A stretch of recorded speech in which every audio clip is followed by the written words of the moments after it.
bayangin gini aja ya, bayangin semua user yang kita punya gitu, misalnya sistem kita punya, ya nggak usah banyak-banyak dulu lah, 10.000 gitu, 10.000 user aja gitu misalnya. Nah, mereka itu sama-sama di waktu yang sama gitu kan, tepat saat TTL itu habis. Nah, bayangin seperti itu kasusnya. Ya itu ya pasti langsung boom gitu. Jadi semua request itu bakal nembak ke database utama secara serentak. Oke, jumpa lagi dengan saya bagian magang, saya Humble and keep it excitement to learn like a newbie intern. Oke, jadi di video kali ini tuh saya pengen bahas tentang casing ya. Jadi gini, sering banget kadang tuh namanya backend tuh dengan mudahnya bicara kayak gini misalnya, udah santai aja nanti ini di case aja gitu biar cepat gitu. Tapi lucunya itu kadang justru setelah dipasangin case itu gitu, sistem itu malah jadi tambah lambat gitu loh, terus tambah ribet, terus juga malah jadi lebih sering error gitu kan. Jadi kayak kita tuh tadinya kepengen hemat waktu, tapi malah salah ambil jalan yang bikin kita kejebak macet gitu loh. Nah ya, mirip-mirip seperti itulah analoginya ya. Dan di sini ya percayalah kalau sebenarnya itu bukan salah case-nya gitu ya, tapi itu salah dari cara pemakaian case-nya, kira-kira seperti itu. Jadi di video ini tuh kita bakal bahas kenapa sesuatu yang seharusnya itu diperuntukkan untuk bikin cepat gitu kan, tapi malah bisa bikin sistem kita jadi lambat. Dan yang lebih penting lagi itu adalah kapan kita tuh sebaiknya nggak pakai cache sama sekali, kira-kira seperti itu. Jadi gimana pembahasannya, simak video ini sampai habis, dan biar gue cincong kita langsung aja let's get it on. Please like, share, comment, and subscribe.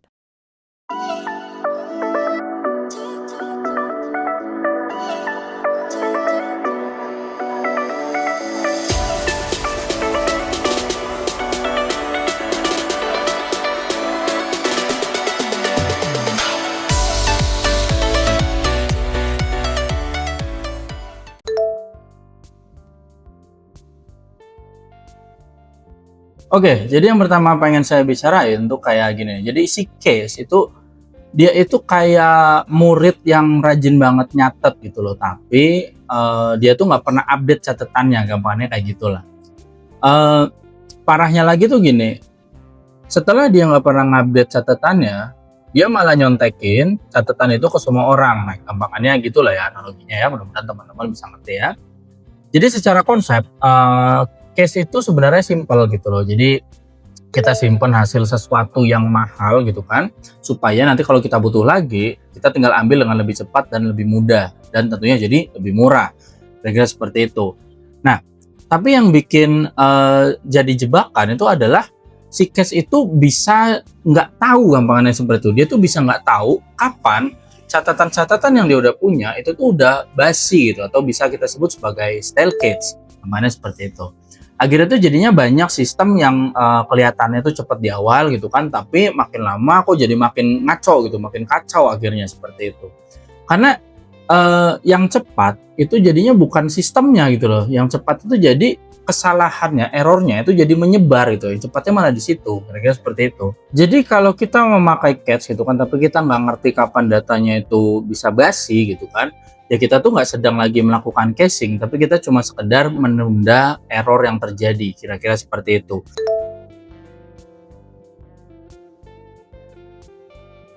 Oke, kita masuk ke pembahasan selanjutnya, itu adalah masalah yang sebenarnya itu ada di invalidation-nya, kira-kira seperti itu. Tapi kebanyakan back-end gitu yang ya sorry to say gitu mungkin kurang memahami gitu kan, kebanyakan itu cuma pamer di hit rate-nya gitu loh. Kayak misalnya, wah ini cache hitku tuh 95% gitu, misalnya seperti itu. Tapi nggak ada yang ngomong berapa kali nih datanya salah. Nah, sering itu seperti itu gitu kan. Karena jujur aja gini ya, namanya invalidation itu tuh bener-bener neraka gitu buat seorang back-end.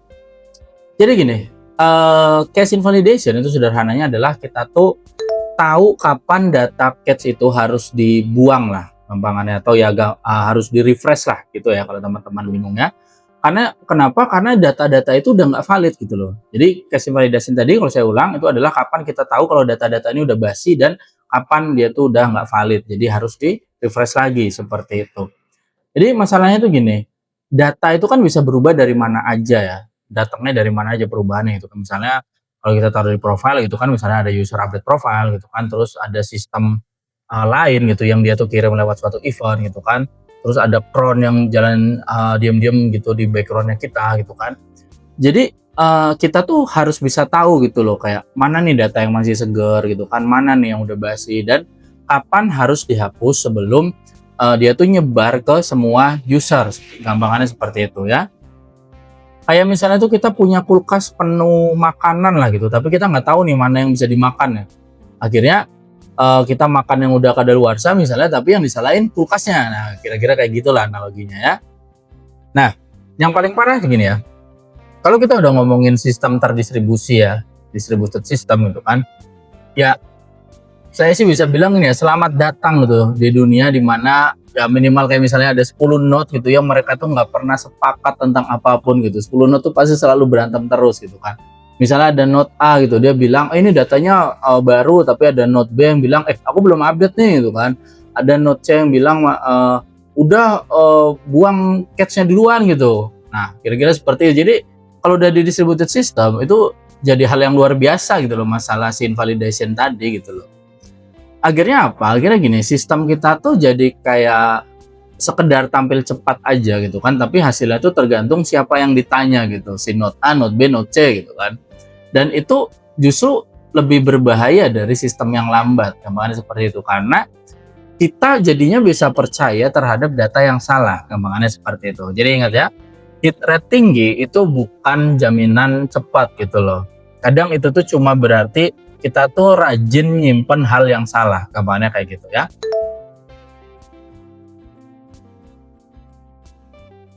Oke, sekarang coba bayangin gini ya teman-teman ya. Bayangin kalau misalnya TTL-nya kita tuh habis gitu. TTL tuh ya kalau yang udah tahu ya udahlah ya. Kalau yang belum bisa kita belajar, ya TTL itu adalah time to live gitu kan. Jadi dia tuh waktu hidup data di dalam cache itu gitu sebelum dianggap kadaluarsa sama si engine-nya gitu dan otomatis dihapus. Jadi kayak misalnya kita simpan hasil query gitu selama 5 menit misalnya. Jadi pas nanti udah 5 menit itu lewat gitu kan, ya cache-nya itu bakal dibuang gitu secara otomatis sama si engine-nya gitu kan, dan sistem nanti bakal ambil ulang dari database utama situ ya poinnya ya. Jadi ya sederhananya tuh TTL tuh ya kayak tanggal kadaluarsa lah ya, kayak misalnya teman-teman punya mie instan gitu misalnya. Bedanya kalau mie instan kan misalnya dia tuh expired gitu, ya udah kita tinggal buang aja. Tapi kalau si cache-nya ini yang expired, ini sistem kita itu bisa meledak duluan gitu loh. Jadi gini, kenapa seperti itu? Bayangin gini aja ya. Bayangin semua user yang kita punya gitu, misalnya sistem kita punya, ya nggak usah banyak-banyak dulu lah, 10.000 gitu, 10.000 user aja gitu misalnya. Nah, mereka itu sama-sama merequest di waktu yang sama gitu kan, tepat saat TTL itu habis. Nah, bayangin seperti itu kasusnya. Itu ya pasti langsung boom gitu. Jadi semua request itu bakal nembak ke database utama secara serentak, ya kan? Kebayang nggak? Secara serentak loh dia bakal nembak ke database utama gitu. Dan yang lucunya gini, yang bikin server down itu bukan user baru gitu loh, bukan user baru yang nggak punya data, tapi itu tadi cache yang kita bangun buat menghemat resource gitu loh. Kenapa ya? Tadi ketika time to live-nya habis, jadi cache-nya kosong, berarti harus ngambil dari database utama, dan pas cache-nya ini habis, semua user ngambil ke database utama semua. Yaudah, boom, kira-kira seperti itu ya.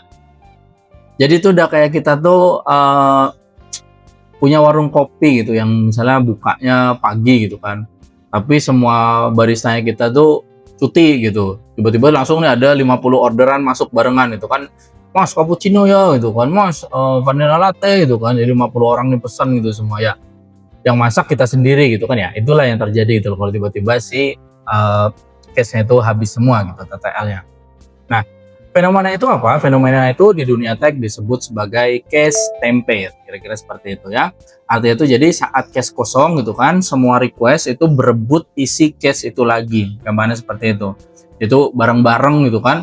Terus ke sumber data yang sama, yaitu tadi ya dari database utama itu kan. Nah, akibatnya bukannya jadi hemat load gitu kan, malah nambah beban besar ke database. Kira-kira seperti itu. Teman-teman bisa bayangin ya di sini ya. Jadi solusinya itu biasanya ya kita pakai strategi yang umum lah, kayak misalnya log gitu kan, lazy load gitu, terus jitter di TTL. Ya, ini kita nggak bahas itu dulu ya. Kalau ada yang pengen dibahas ya komen aja. Oh, kalau belum ya teman-teman bisa cari tahu sendiri apa sih yang tadi saya sebut sebagai log, lazy load ataupun jitter TTL. Oke, kenapa pakai itu ya? Itu biar si cache-nya itu di-refresh satu persatu lah, namanya seperti itu, bukan rame-rame. Itu fungsinya 3 hal tadi gitu kan. Tapi poin pentingnya itu bukan di teknisnya gitu loh. Poin pentingnya itu adalah si case itu cuma kelihatan sederhana kalau kita tuh belum pernah ngelihat sistem kita tuh kebakaran gara-gara si dia ini, si case ini gitu loh. Kira-kira seperti itu. Jadi gampangnya gini ya, si case itu analoginya tuh dia tuh bukan parasut otomatis lah. Nah, kalau kita tuh nggak tahu kapan harus buka si parasut ini itu kan, ya kita bisa terjun bebas bareng nih sama sistem yang kita bikin. Kira-kira seperti itu ya.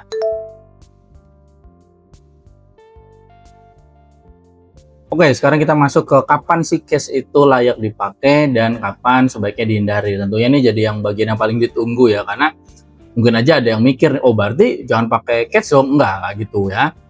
Bukannya nggak boleh pakai case gitu kan, tapi ya teman-teman harus tahu kapan dia itu menjadi teman kita itu kan, kapan dia itu jadi jebakan lah buat kita, kira-kira seperti itu. Jadi gini, case itu cocok untuk kalau data kita tuh gini ya, kalau data kita tuh tentunya yang gampang dulu ya, nggak sering berubah gitu kan, terus banyak dibaca, ya banyak di-fetching lah, banyak diambil datanya itu kan, tapi jarang ditulis, gampangannya seperti itu, jarang ada writing ke database-nya. Terus juga misalnya ketika data kita itu waktu prosesnya tuh mahal banget, kayak misalnya query-query agregat gitu. Nah, tapi kalau misalnya data itu cepat berubah, kayak misalnya transaksi itu kan, status pesanan ataupun real time event gitu, ya case itu bisa bikin sistem kita tuh kayak kita tuh lagi online meeting itu tapi delay 5 detik gitu loh. Jadi ya semua orang tuh dengerin versi masa lalu dari omongannya kita. Nah, kira-kira kayak gitu.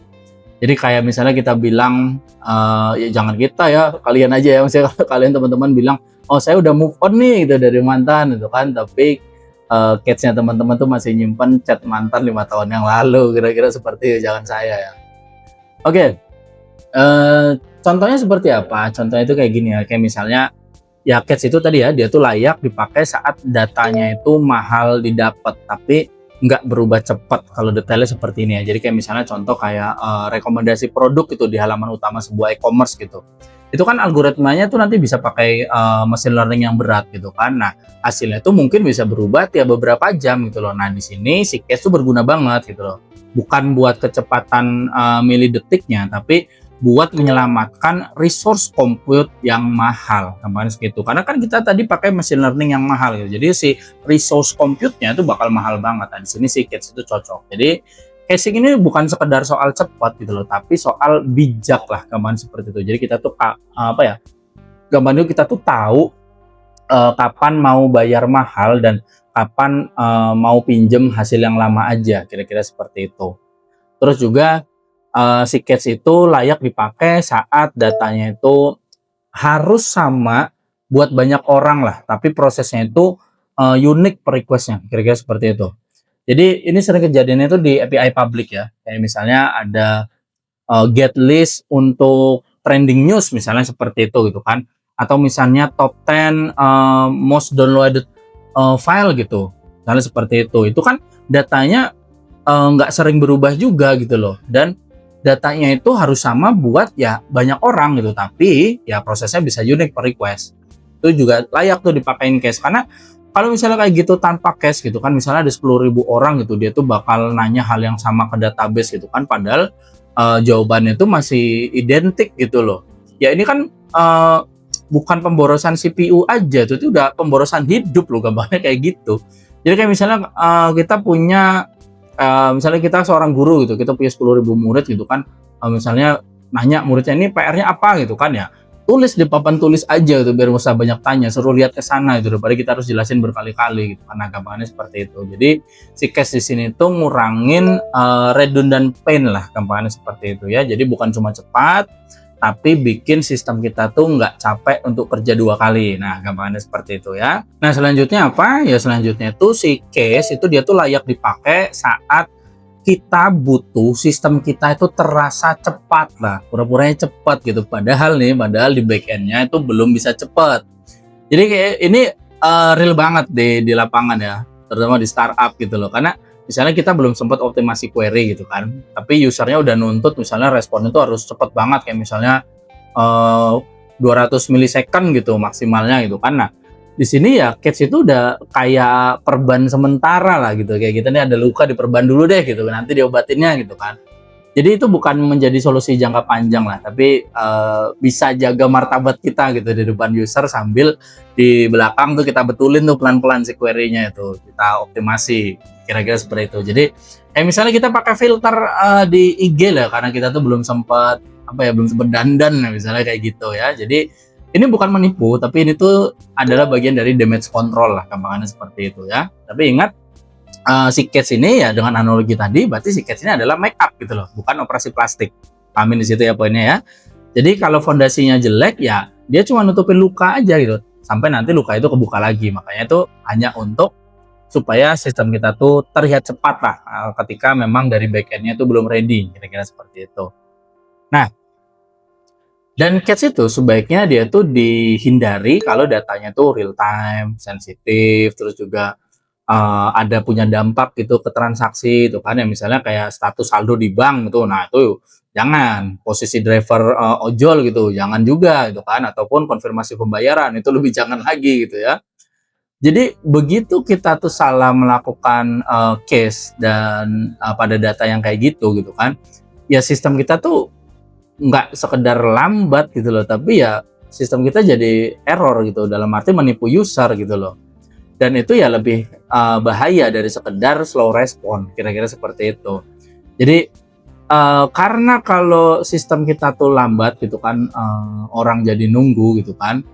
Tapi kalau sistem kita ngasih hal yang salah atau sistem kita bohong gampangannya itu kan ya, orang bukan nunggu lagi, orang kabur dari sistem kita, kabur dari aplikasi kita, kira-kira seperti itu ya. Ya kecuali kita tuh startup fintech yang kalau errornya tuh bilang saldo akan segera diperbarui, mohon bersabar gitu ya. Padahal artinya kan ya kita tuh lagi panik gitu loh, tapi berusaha terlihat tenang. Cuma ya bukan seperti itu juga ya, itu analogi yang jelek juga gitu loh. Jadi jangan ditiru gitu. Jadi case itu dia tuh bukan aksesoris performa lah ya, gampangannya seperti itu ya kalau teman-teman dapat poinnya nih ya. Jadi kesimpulannya secara sederhana ya, case itu gambarnya dia tuh kayak cermin gitu loh. Kalau pantulannya buram, ya udah sistem kita juga bakal buram, gampangannya seperti itu ya. Jadi lain kali kalau kita mau bilang tenang nih, nanti di catch aja gitu biar cepat gitu kan, ya pastikan kita benar-benar tahu gitu kan, kita tuh lagi nyimpan suatu performa gitu kan, atau kita lagi nyimpan masalah aja. Jadi di situ poinnya ya, diingat-ingat ya. Jadi smart caching itu tentunya memang ya gampangannya tuh ngebuat sistem kita cepet lah seperti itu ya. Tapi kalau kita melakukan caching yang salah ya sistem kita bakal terkenal apanya? Terkenal gara-gara sering error, sering nggak bener datanya, sering ngaco, kira-kira seperti itu. Jadi itulah ya pembahasan lagi, sorry belibet, pembahasan tentang si case ini ya. Jadi teman-teman harusnya udah bisa nangkep apa-apa nih yang masih layak pakai case dan apa juga yang tidak layak pakai case, dan ya kapan pakainya tentunya gitu kan. Tentunya setiap itu ada trade off-nya. Kembali lagi kita backend yang kita pikirkan adalah trade off-nya ya. Jadi gitu aja dari saya. Thank you for watching dan salam backend magang.